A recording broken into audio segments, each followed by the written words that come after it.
berjumpa kembali dalam ibadah sekolah minggu secara online. Nah, adik-adik, kita mau memulai ibadah kita. Terlebih dahulu kita akan berdoa bersama ya. Mari lipat tangan, tutup mata, kita berdoa bersama. Bapa kami yang di surga, terima kasih Tuhan untuk pagi hari ini. Kami mengucap syukur ya Bapa, karena kasih Tuhan, karena kemurahan Tuhan kami boleh berjumpa bersama dalam ibadah online. Pada pagi hari ini Tuhan, kami akan memulai ibadah kami. Kami berdoa ya Bapa, kiranya Tuhan menolong ibadah kami, memberkati ibadah kami mulai dari awal hingga selesainya. Tuhan yang memberkati ibadah kami. Kami juga berdoa untuk kakak-kakak kami yang pada hari ini akan bertugas, baik memimpin ujian maupun menyampaikan firman. Tuhan yang memakai, Tuhan yang menolong. Terima kasih ya Bapak. Kami siap memulai ibadah pada pagi hari ini menjadi dalam satu nama Tuhan Yesus Kristus. Haleluya. Amin. Nah, adik-adik, siapa yang sudah siap untuk memuji Tuhan? Saya. Iya, kita akan memulai ibadah kita.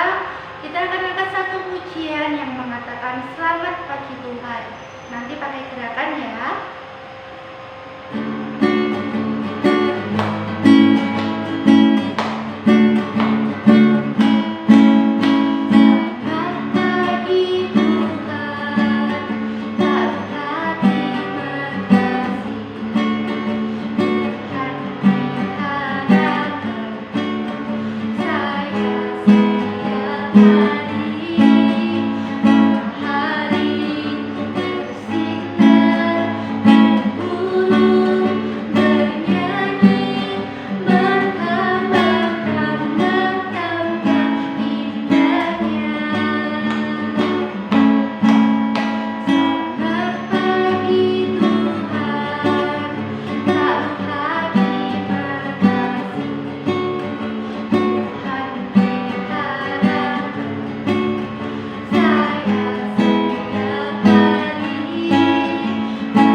Pujian kita angkat satu pujian yang mengatakan Tuhan Allah di tengah kita.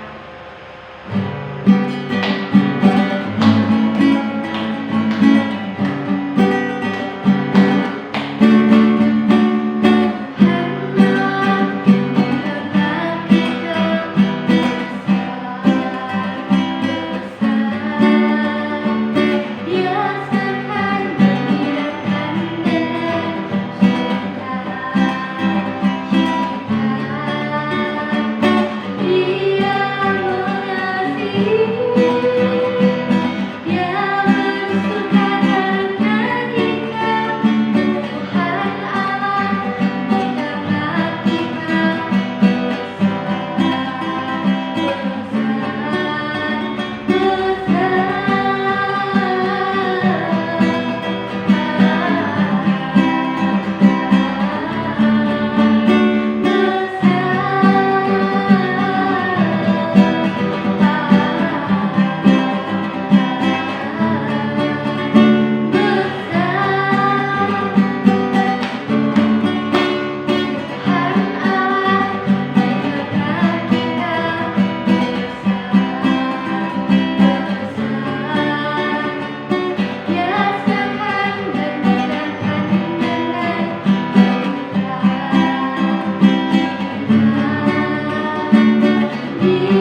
aku? Mamaku gak pernah ngasih uang saku kan. Ih, kok gembel sekali kamu ya? Aku loh uang sakuku 1 minggu itu bisa buat beli iPhone 12. Kok kamu harus kerja? Iya, aku bantuin orang tua aku. Ternyata kamu gembel ya. Aku jadi males lah mau beli roti. Loh, jangan gitu Van. Kan bekas tanganmu yang ngambil. Aku gak mau ah. Kok kamu jangan gitu sih? Ih, aku gak mau berteman sama orang gembel. Van, jangan pergi.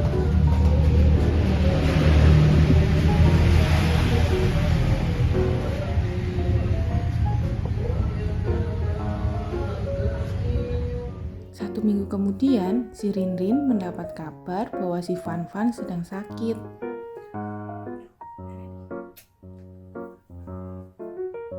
Halo Non, tadi aku barusan ditelepon mamanya si Fanfan. Katanya si Fanfan lagi sakit. Dia harus isolasi mandiri selama 2 minggu. Gimana ya? Ketika pertemuan yang terakhir, Nonon dan Fanfan, Nonon masih merasa sakit dengan perkataan si Fanfan. Tapi gimana ya kira-kira sikap si Nonon ketika mendengar si Fanfan sedang sakit? Apa Rin? Si Fanfan sakit.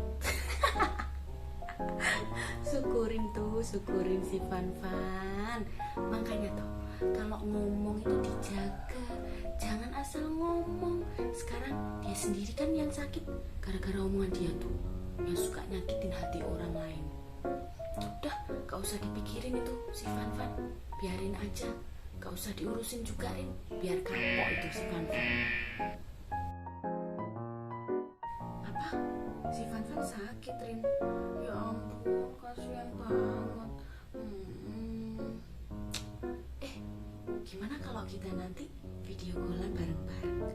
Kita doa buat si Fanfan supaya dia bisa cepet sembuh, bisa semangat. Terus kita bikin video juga yang lucu-lucu gitu loh pokoknya, biar si Fanfan itu bisa semangat, jadi bisa cepet sembuhnya. Karena Nonon memilih untuk tetap mengasihi, akhirnya mereka kembali bersahabat.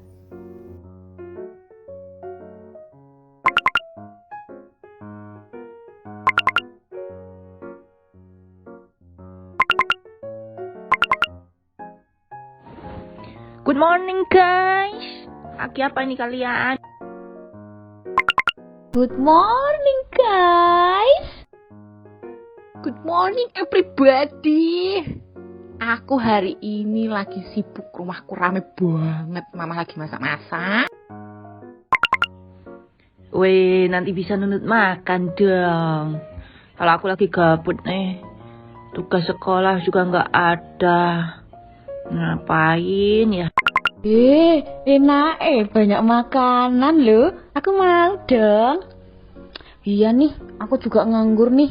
Enaknya ngapain ya? Main PUBG yuk guys. Emoh apaan sih kok main PUBG?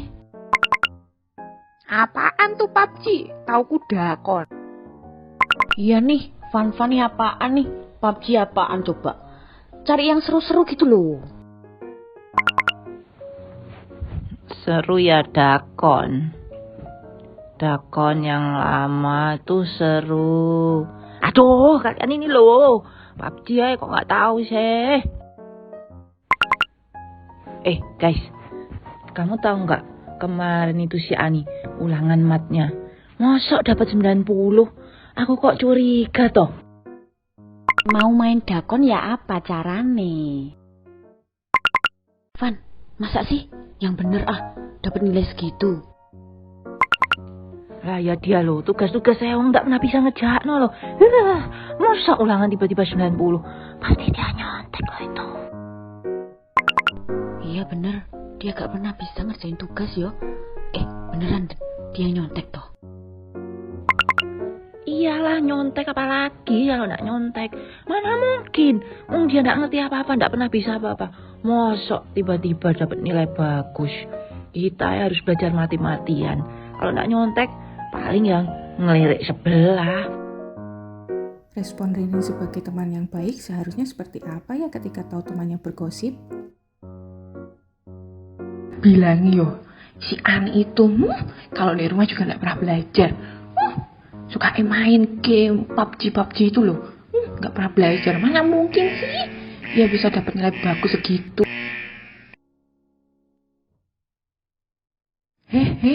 Kalian dari tadi tak tinggal bantu mama masak, ternyata lagi gosipin orang ya. Nggak boleh loh ya. Dimarahin nanti sama Tuhan kalian nanti. Dosa kalau ngomongin orang tuh. Halo, shalom. Selamat pagi adik-adik semua. Gimana kabarnya hari ini? Pastinya baik-baik semua, luar biasa semua. Tadi kita sudah melihat beberapa cuplikan video dan sekarang Kak Fani ingin kita membaca satu buah ayat firman Tuhan. Adik-adik yang sudah siap Alkitabnya boleh dibuka. Kita akan membaca di Yohanes pasal 3 ayat 16, ayat firman Tuhan yang sudah sering kali kita dengar, sering kali kita baca. Pasti adik-adik sudah hafal. Oke, yuk kita mau baca bersama-sama. Yohanes pasal 3 ayat yang ke-16. Karena begitu besar kasih Allah akan dunia ini, sehingga ia telah mengaruniakan anaknya yang tunggal, supaya setiap orang yang percaya kepadanya tidak binasa, melainkan beroleh hidup yang kekal. Kasih Tuhan Yesus itu begitu tulus bagi kita.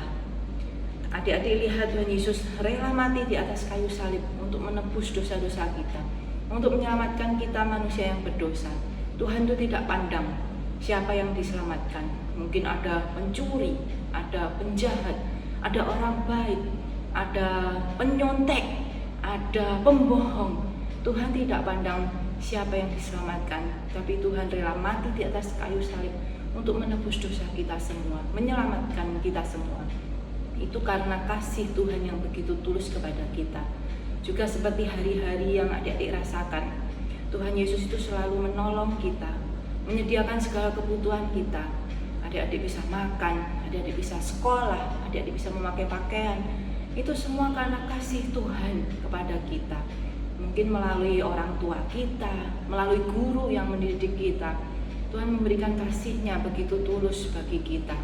Begitu banyak yang sudah Tuhan lakukan bagi kita. Dan karena kita sudah merasakan kasih Tuhan yang begitu besar, yang begitu banyak dalam hidup kita, terus apa yang harus kita lakukan? Tentunya kita juga harus meneladani Tuhan Yesus.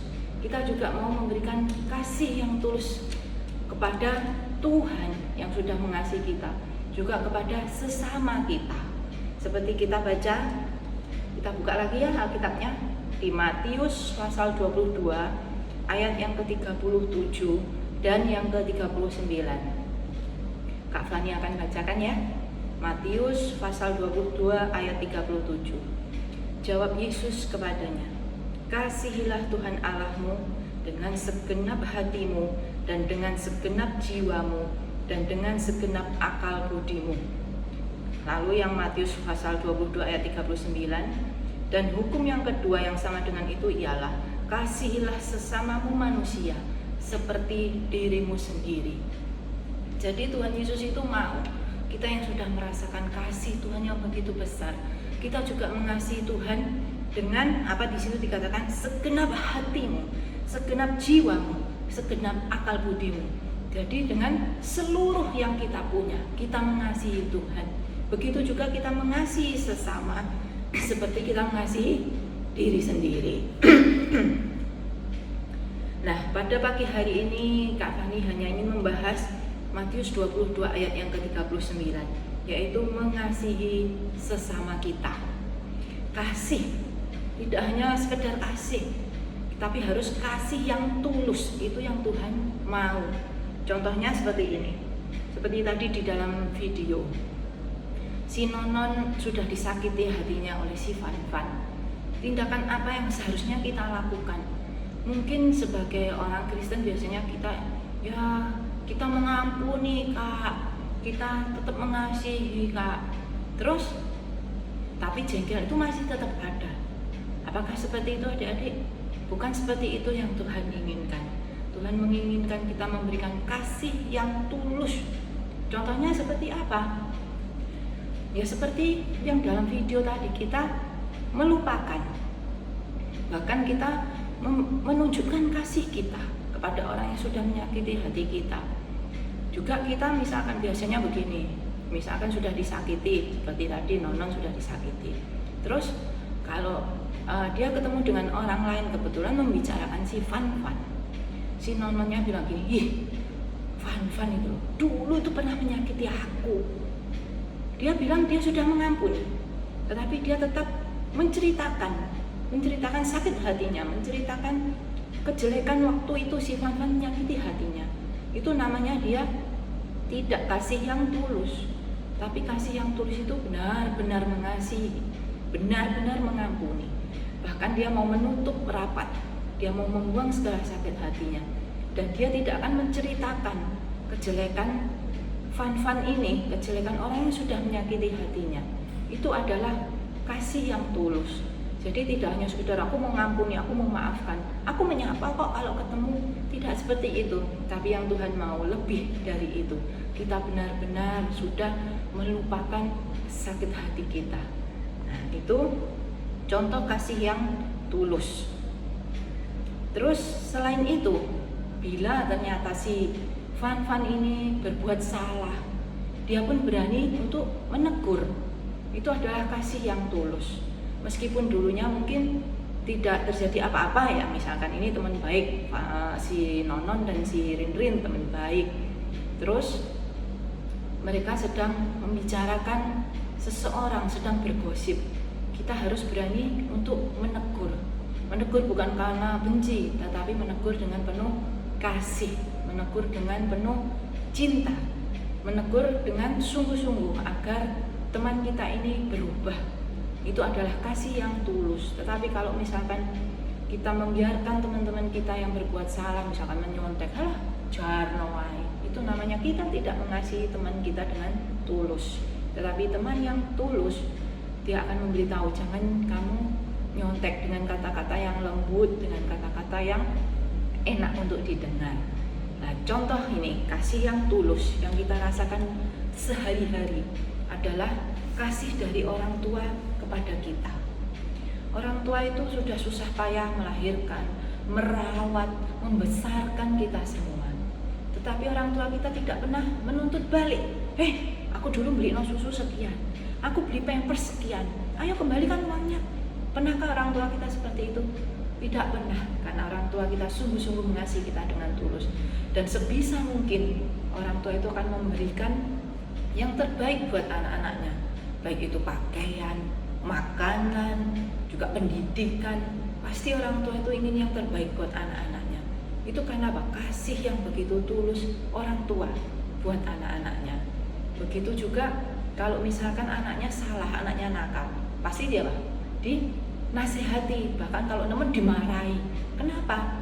Karena orang tua itu mengasihi kita dengan tulus. Kalau orang tua itu tidak mengasihi kita berbuat nakal, kita berbuat salah, ya wes, biarkan aja. Besok besar jadi apa? Ya wes embuh. Nah, itu kalau orang tua tidak kasih. Nah, tapi tidak ada orang tua seperti itu. Orang tua pasti mengasihi dengan tulus. Jadi kalau adik-adik dinasihati, dimarahi, itu adalah bukti kasih orang tua kepada kita. Dan adik-adik harus mendengarkan, harus taat. Nah, itu tadi contoh adik-adik untuk kasih yang tulus. Tuhan sudah memberikan teladan yang baik buat kita. Marilah kita semua juga mau meniru teladan dari Tuhan Yesus ini. Kita mau memberikan kasih yang tulus kepada Tuhan, juga kepada orang di sekitar kita. Oke adik-adik, sekian firman Tuhan pada pagi hari ini. Mari kita semua mau berdoa. Bapa di dalam kerajaan surga, kami bersyukur, berterima kasih Tuhan, kalau Engkau sudah memberkati kami dengan firman-Mu pada pagi hari ini. Tuhan Yesus, kami mau belajar, kami mau meneladani Engkau untuk memberikan kasih yang tulus, baik kepadamu yang sudah mengasihi kami, juga kepada sesama kami. Kami tahu Tuhan, kami akan tidak mampu untuk melakukannya, tetapi kami yakin dan percaya Tuhan yang akan menolong, memampukan setiap kami. Biarlah kami dari anak-anak kecil ini, kami boleh belajar Tuhan untuk membagikan kasih dimanapun kami berada. Terima kasih Bapa di surga, terima kasih Kami bersyukur Tuhan untuk ibadah online pada pagi hari ini. Kami bersyukur untuk kesempatan kami boleh memuji mendengarkan firman-Mu. Terima kasih Bapa di surga. Di dalam nama-Mu Tuhan kami berdoa, kami bersyukur. Haleluya. Amin. Oke adik-adik, sebelum kita mengakhiri, kita akan ada prakarya sedikit. Oke, ditunggu ya. Hai adik-adik, ketemu lagi. Sekarang kita akan membuat prakarya. Hari ini Kak Fani tidak meminta adik-adik untuk menghafal ayat, tapi kita akan menuliskannya. Ayat yang tadi sudah kita baca yaitu dalam Matius pasal 22 ayat 37 dan 39. Dan sekarang bahan yang dibutuhkan yaitu kertas 1 lembar, boleh putih, boleh warna lain, atau kalau adik-adik mau memakai kertas buffalo juga boleh. Nah, nanti setelah itu gunting dan spidol atau bolpen juga bisa. Setelah itu kita akan melipat kertas menjadi 2 seperti ini. Dan kita akan membentuk hati. Tapi hatinya jangan sampai terputus seperti ini nanti ya.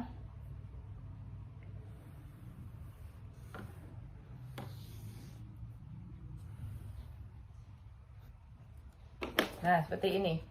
Jadi ada satu sisi ini nanti yang nyambung bila kita gunting. Setelah itu kita gunting mengikuti gambar hati.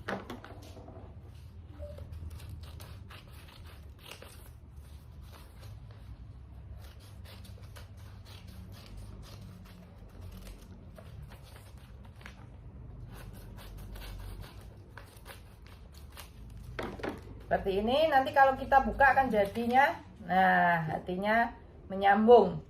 Nanti Kak Fani minta adik-adik menulis, bagi adik-adik yang masih kecil yang belum bisa, seperti biasa dibantu sama papa mama atau kakaknya ya.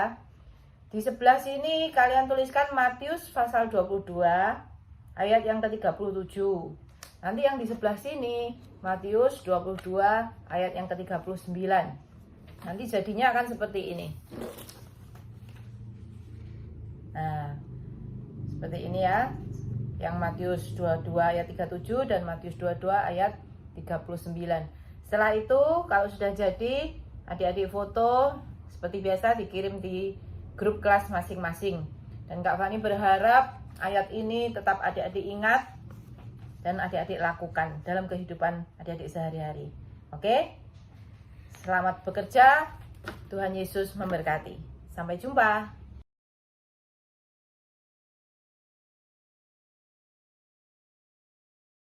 2 Korintus 4 ayat 7b, bahwa kekuatan yang melimpah-limpah itu berasal dari Allah, bukan dari diri kami. 2 Korintus pasal 4 ayat 7, bahwa kekuatan yang berlimpah-limpah itu berasal dari Allah, bukan